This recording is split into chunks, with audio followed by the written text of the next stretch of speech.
Hello, ഞാൻ ഈ ടാങ്കിൻ്റെ ഈ ഫ്ലോട്ട് വാൾ മാറ്റാൻ വന്നപ്പോൾ ഇവിടെ കണ്ടൊരു കാഴ്ച കേട്ടോ. ഇവിടുന്ന് നമ്മളെ PVC-ന്ന് PPRക്ക് ജോയിൻ്റ് ആക്കിയിട്ടുണ്ട്. ഇവിടുന്ന് ഈ പൈപ്പ് ആ ടാങ്കിലേക്ക് കൊണ്ടുപോകുന്നതാണ്.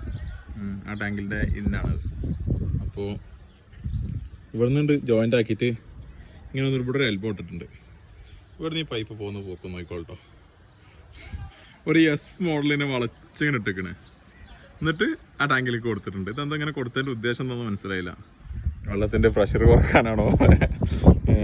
ഇവിടുന്ന് സ്ട്രൈറ്റ് കൊണ്ടുപോയിട്ട് ഈ ഒരു എൽബോ ആ ലാസ്റ്റ് അവിടെ കൊടുത്തിട്ട് ഡയറക്റ്റ് അതിലേക്ക് കൊടുക്കേണ്ടതാണ്. അത് ഇവിടെ നിന്ന് ഒരു എൽബോ ഇട്ടിട്ട് കൊണ്ടുപോയിക്കുന്നുണ്ടോ, ഇങ്ങനെ കൊണ്ടുപോയി അങ്ങനെ അതിലാണ്ട് കയറ്റി. ഇനിയിപ്പോൾ ഈ ചെയ്തവന്മാരെയൊക്കെ PPRൻ്റെ കട്ടറില്ല എന്നിട്ടാണോ എന്ന് അറിയില്ല. PPRൻ്റെ പൈപ്പ് കട്ടർ ഉണ്ടല്ലോ, അതിലതിൻ്റെ പൈപ്പ് കട്ട് ചെയ്യാൻ വയ്യാണ്ടോ എന്താ ഉദ്ദേശം എന്ന് മനസ്സിലായില്ല. നിങ്ങൾക്ക് കാണുന്നുണ്ടാവില്ലത്.